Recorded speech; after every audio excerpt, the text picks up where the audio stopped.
Okay, let's make sure we're in the right place here. See if we're going live.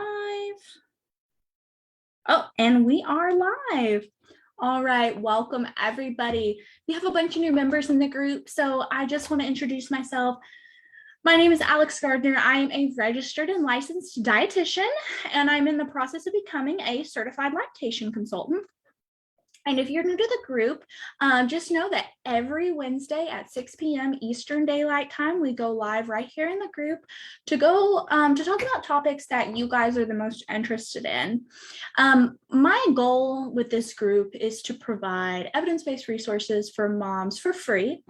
And what I do is I help mamas nourish their bodies so that they can deliver a healthy baby, they can have more energy, and they can breastfeed or formula feed their baby successfully without feeling overwhelmed. And I do that in a variety of ways. And one of those is with this free live stream. So today I actually got a request from a mom to talk about fertility nutrition and nutrition for moms that are trying to conceive. So for those of you that don't know what TTC means, it's a common acronym that stands for trying to conceive. So if moms say they are TTC, that means they are starting their conception journey and they're trying to have a baby. So what we're going to be talking about today is the nutrition that's going to be best suited for moms that are on this fertility journey, on the journey to becoming pregnant. So about fertility, there are a lot of variables that go into fertility. And yes, nutrition is one of them. But if you have been actively trying to conceive for 6 months with no success, it might be time to schedule a doctor's appointment to have an evaluation, because there are a lot of factors at play. Nutrition is one of them, but there's also hormones. You might have some ovarian cysts going on. You could possibly have some inflammation going on in your body. Weight, either under or over, can have an influence on fertility. Also, it could not even be you at all. It could be your partner's sperm, low sperm count, low sperm motility, lots of different things that can be going on with your partner as well. And there's many, many other factors. So that's why I just want to, start out by saying it's not all about what you eat, but nutrition is something that you can control. You can't control a lot of these other factors. You can't control the fact that you might have cysts. You can't control your partner's sperm, okay? You can't control your hormones, but you can control what you do or do not put in your body. And so that is what we're going to talk about tonight. So I hate to break it to you, and you probably know this, and this is probably not news to anybody, but an overall healthy diet is what we're looking at. There is no one magical food and no one magical nutrient that is going to increase your chance of becoming pregnant. It happens to be your overall diet. Healthy diets have a higher chance of becoming pregnant, and women who eat unhealthy diets have a decreased chance of getting pregnant. Now, when I say healthy and unhealthy, that's very subjective, right? It can mean a lot of different things to a lot of different people. So what do I actually mean by healthy and unhealthy? So when we're looking at what is considered a fertility diet, we're looking at, let's see, I think we have a question. I absolutely can touch on trying to conceive while breastfeeding. So I will touch on that at the end. But what we're going to look at when we're thinking about a fertility diet, we're thinking about foods we want to include in a healthy diet. So we want to include unsaturated fats, and we want to limit trans and saturated fats. Okay, we want to include fiber. A lot of Americans are very, very low in fiber. But how do we increase our fiber? We do that by increasing our fruit, vegetable, whole grain, beans, and legume consumption. We also want to include fish, healthy fish. We want to include plant sources of protein like soy and beans. We also want to make sure we're taking a comprehensive prenatal vitamin. Now, what we want to limit is we want to limit trans and saturated fats. Now, you typically find trans and saturated fats in processed foods.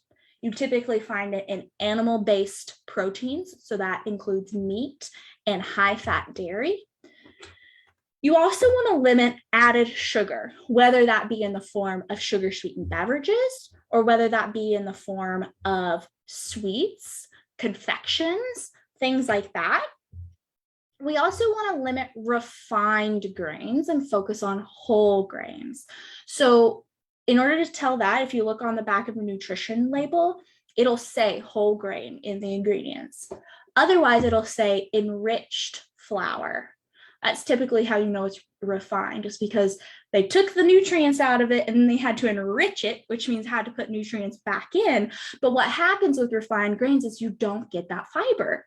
They take the fiber away. So that's why we really want to make sure that we're including whole grains and not refined grains. So why do we say to include the foods on the left and limit the foods on the right?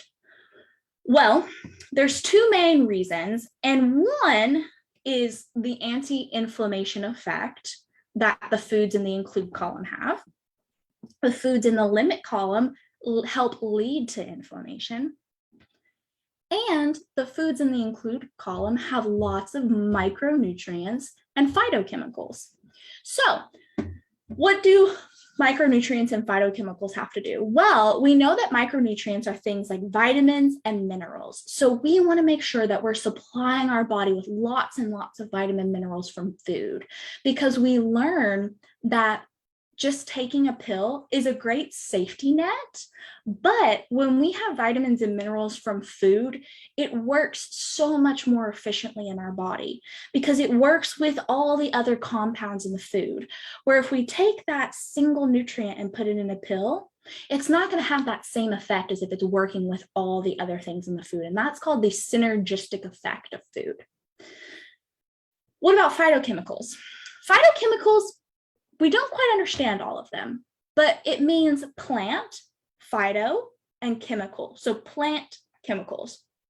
And basically, phytochemicals are what give fruits and vegetables their color. So this is why we tell people to eat different colors of fruits and vegetables, because different colors have different phytochemicals, and all these phytochemicals do different things in our body. Anti-inflammation, anti-cancer, all these great things in our body that we just don't know exactly what all of them are even. There's hundreds and hundreds of phytochemicals, and we only know a few. And that's why it's so important that we want to include all these foods. Now, I also have prenatal vitamins on here, and what we can see is that even if you're eating a really well-balanced diet, we want to make sure we're taking a prenatal vitamin as a safety net. Because if you are actively trying to conceive and you are maybe lacking in folate, or you're lacking in choline, or you're lacking in some of these nutrients that are vital to that really, really early development of your baby, there could be some things that's going on, like could lead to higher risk of birth defects and all of these things. So if you're trying to conceive, you want to make sure that you are taking a prenatal vitamin. Now, if we're talking about trying to conceive while breastfeeding, it's possible because breastfeeding is not a form of birth control. So let me stop sharing here. So breastfeeding is not a form of birth control. So some women use it as a form of birth control, and there's a very fine art to it. So you have to look at, one, just because your period isn't back doesn't mean that you can't get pregnant. Of course, that helps, but if your baby is under 6 months old and you are breastfeeding and you haven't gotten your period back, it's not likely you're going to get pregnant, but it's not a guarantee. If your baby is past 6 months old and you still haven't gotten your period, you can still get pregnant. Now, one thing I want to say about breastfeeding, trying to conceive while breastfeeding, is it depends on the age of your child. So what I mean by that is experts tell us that we really need to wait until our last baby is 2 years old before we conceive another baby. Why is that? The reason experts tell us that we need to wait 2 years before we conceive another baby is because your body is not really even fully recovered from childbirth until about 2 years postpartum. Yeah, doctors go in at 6 weeks and say you're clear to go back to normal, to go back to exercise, to do whatever you need to do in life. But really, the body is still recovering. And I'm sure you can feel that. Like, you can feel that as a postpartum mom. And so what we really worry about with moms that have that close pregnancy time is that, one, your nutrient stores were depleted with your last pregnancy. So you need to give your body time to build those nutrient stores back up in your own body. Because if you go into your second pregnancy and you haven't given your body enough time to fully recover, and you haven't given your body enough time to fully build up those nutrient stores, you are going to be really tired. You're going to increase the risk of complications and all these bad risk factors that we don't want to have in your second pregnancy. So we really want to give you an adequate amount of time to nourish your body, to replenish your nutrient stores, to heal yourself, because pregnancy is a lot. I mean, you are growing a human life, and delivery is a lot. Like, you know, if you've done it, it is a lot. So we need to give our body time to heal. Now, your nutrient stores are going to be increased because, one, you're breastfeeding. So you're providing nutrition for one infant, and then you're growing another infant. So your nutrient stores are going to need to increase. So this is all the more reason that we want to make sure we're eating a really healthy diet for you, for the baby you're nursing, and for the baby that you're trying to conceive.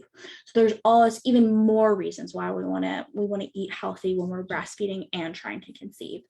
So those are really great questions. If anybody else has a question, feel free to put that in the live chat as well.